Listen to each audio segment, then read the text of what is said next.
નમસ્કાર સર્વ દર્શક મિત્રોને સ્વાગત છે તમારું અમારા નવા એક વ્લોગમાં જેનું નામ છે પરાગ સતા વ્લોગ. મિત્રો, આજની સૌથી મોંઘામાં મોંઘી કોઈ વસ્તુ હોય ને તો તે છે વિશ્વાસ.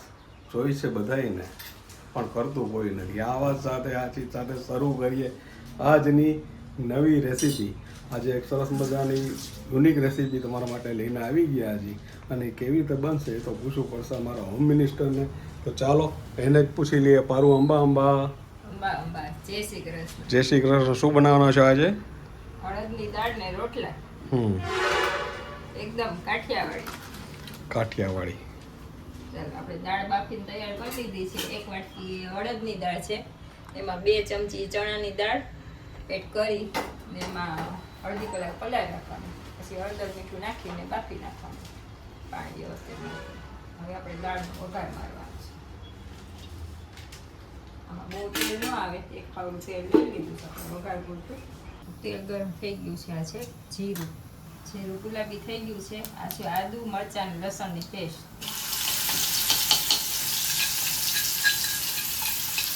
અને તીખાશ ને ટેસ્ટ ગમતો હોય ને એ પ્રમાણે પેસ્ટમાં બધું એડ કરવાનું. મરચાં, લસણ, આદુ,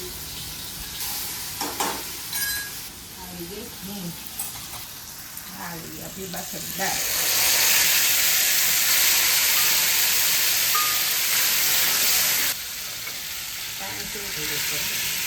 આપણે એકદમ ઉકાળવાની થાય સરસ.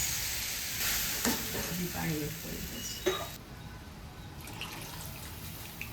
આ રીતે કુકરમાં અડધો ગ્લાસ પાણી નાખીને એટલે કુકર ધોવાઈ જાય, પાણી આમાં આવી જાય અને પછી ઉકળી જાય. આપણે બાફવામાં છે ને હળદર ને નમક બે એડ કર્યું છે, એટલે નાખવામાં ખાસ ધ્યાન રાખવાનું છે. આ છે નમક સ્વાદ અનુસાર, પછી હળદર પાવડર અડધી ચમચી, પછી ધાણા જીરું પાવડર 1 ચમચી. લીલા મરચાં છે ને આપણે તીખા એડ કરીએ છીએ, એટલે દાળમાં અંદર આપણે બહુ લાલ મરચું અત્યારે નહીં કરીએ. 1 ટમેટું આ રીતે ઝીણું કટિંગ કરી નાખશું. 1 ટમેટું છે ને આ રીતે ખમણી નાખશું, એટલે ટમેટાનો ટેસ્ટ અંદર એકદમ બેસી જાય. પછી આ દાળ ખાવાની મજા આવે રોટલા સાથે. બધું ઉકળશે એટલે સરસ એકદમ ઠીક થઈ જશે. રાંધતા તો બધાયને આવડતું હોય, પણ એક નમુક નાની નાની ટ્રીક અને ટીપ છે ને એ તમે ફોલો કરો ને તો તમારી રસોઈ પણ બહુ મસ્ત બને. અને સારી રસોઈ બનાવવાનું એક માત્ર કારણ છે બહાર ખાવા ન જવું પડે અને ઘરે સારું ખાવાનું મળે. આથી વિશેષ કાંઈ નથી. આમ જોઈ લ્યો, માય મધર હેઝ લેસન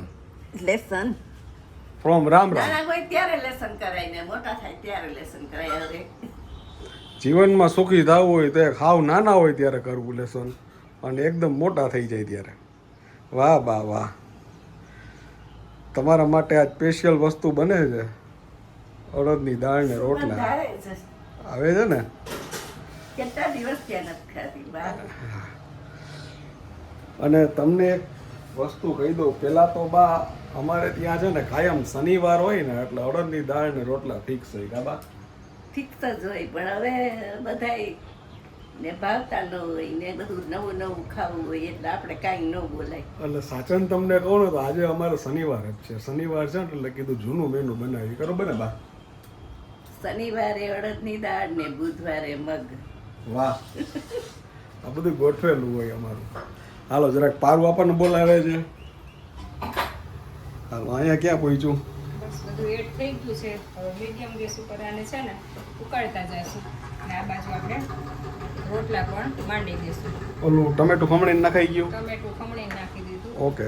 આમાં બધું આવી ગયું. આદુ મરચાં લસણ ટમેટું મસાલા, અને એકદમ ઉકાળવાની છે. થોડી થોડી વાર હલાવવું પડે, કારણ કે અડદની દાળ ચીકાશ હોય ને હા હા. એટલે નીચે બેસીનું છે, એના માટે એકદમ ઉકાળી લેવાની છે. એટલે સરસ આપણી લચકા પડતી લચકા થાય. પડતી દાળ થઈ જશે. રોટલા ખાવાની મજા આવે ને એ.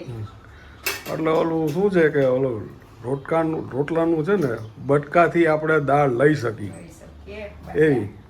આમાં લસણની ચટણી તો જોશે જ. જોઈએ જ ને. લઈને હા.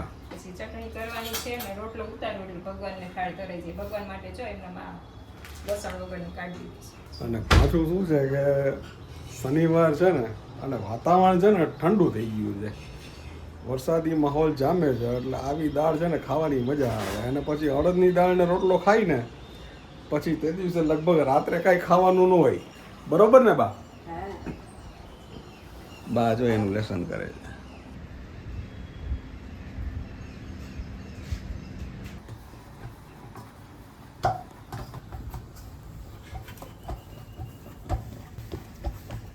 પછી છે ને અડદની દાળને રોટલા ખાવાની રીત થોડીક અલગ છે.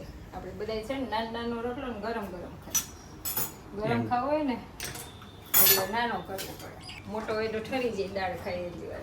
એમ નહીં, પણ આ તમે હમણાં લોટને હમણાં અમામ કરતા હતા, એ શું કરતા હતા એ મને કહો. મસરવાનો હોય તો જ રોટલો સરસ પૂર્ણનો થાય પૂરેપૂરો.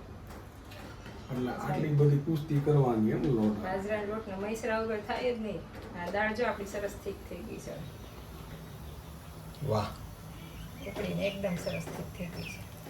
પડી રહી ને પાછી થોડીક થઈ જાય. હવે પછી એક વઘાર મારવાનું છે પેલા આપણે રોટલાનું કરી લઈએ કામ પૂરું.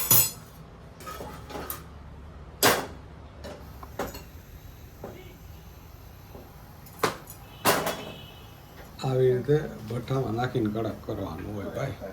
કડક ખાવાનું હોય. હમણાં છે ને તમને ખબર નથી, મારે તમને કેવું પડે. હમણાં છે ને પાસામાં છે ને આમ રોટલાનું કામ કરી લઈ, કામ તમામ થઈ જાય. હમણાં મને બીક બહુ લાગે છે, મને બીવરાવે છે બહુ. રોટલાનું કામ તમામ થઈ જાય પછી કાલે શું કીધું તું? કંઈક એવું બોલી નહીં. નવો શબ્દ ક્યાંક વાતમાં આવતો હોય ને એટલે પછી આપણે બોલવામાં આવી જાય એવું છે. અને એ તો અમે તમને બતાવતા નથી. રોજ રાત્રે છે ને 10 થી 11 અમારે વિવેનભાઈ આવે ને નવા શબ્દ લઈ આવે અને પછી અમારાથી બોલાય અત્યારે. બોલાય છે. હાય, ઈ નવો શબ્દ કઈ સ્કૂલે જાય ને એટલે ગોતી આવે. પછી આપણે રૂટીન લાઈફમાં ઈ આવી જાય.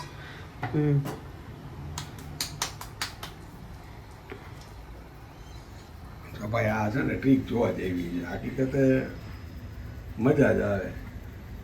પેલા છે ને આ કોર વાળી લેવાની રોટલાની.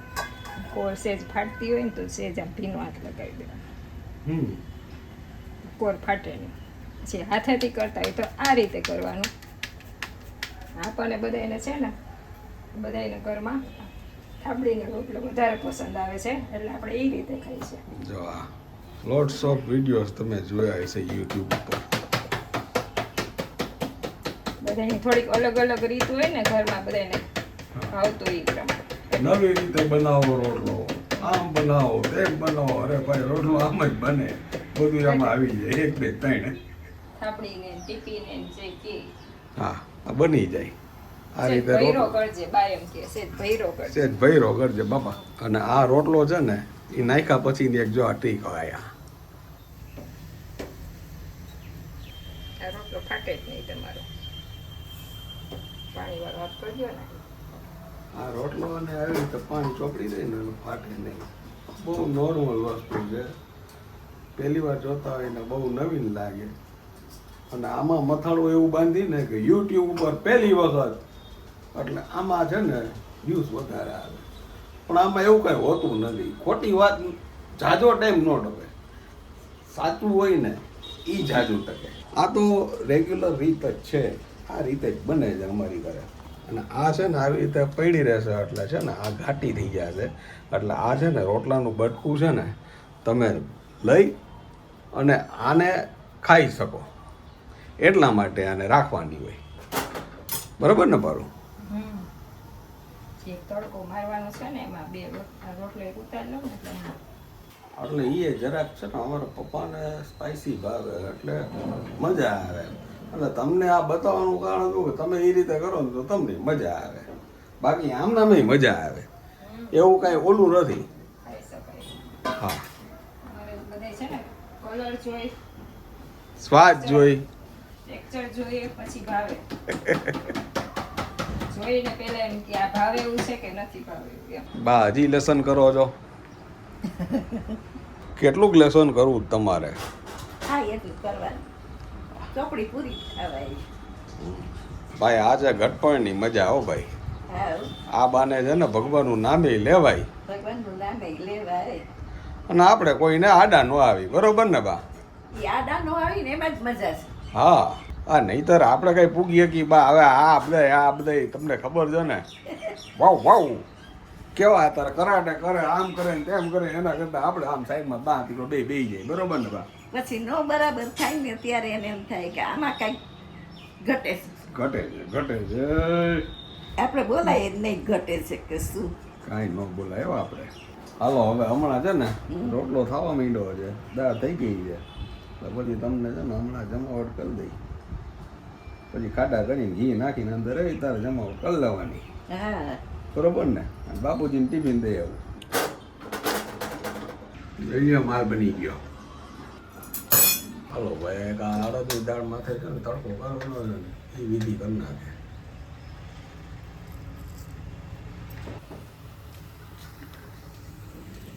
લગ્નમાં ન હોય આપણે બધી વિધિ બધી કે પેલા આ કરાવે ને આ કરાવે ને માળા રોપણ કરાવે ને પછી હસ્તમેળાપ કરાવે ને પછી ફેરા ને એમ આમાં રોજ વિધિ જ હોય રસોઈની વિધિ હોય ને. હા રસોઈની વિધિ હોય જો આ બધી આ મરચું છે ને કાળું થઈ જાય ને ત્યાં લગીને નહીંતર મારા બાપાને કહી ને તો એમ કે ના વઘાર રખો નથી એને કાળા થઈ જવા છે મરચા જે કલર ચેન્જ ન થાય તો એમ કે આ વઘાર બેઠો નથી.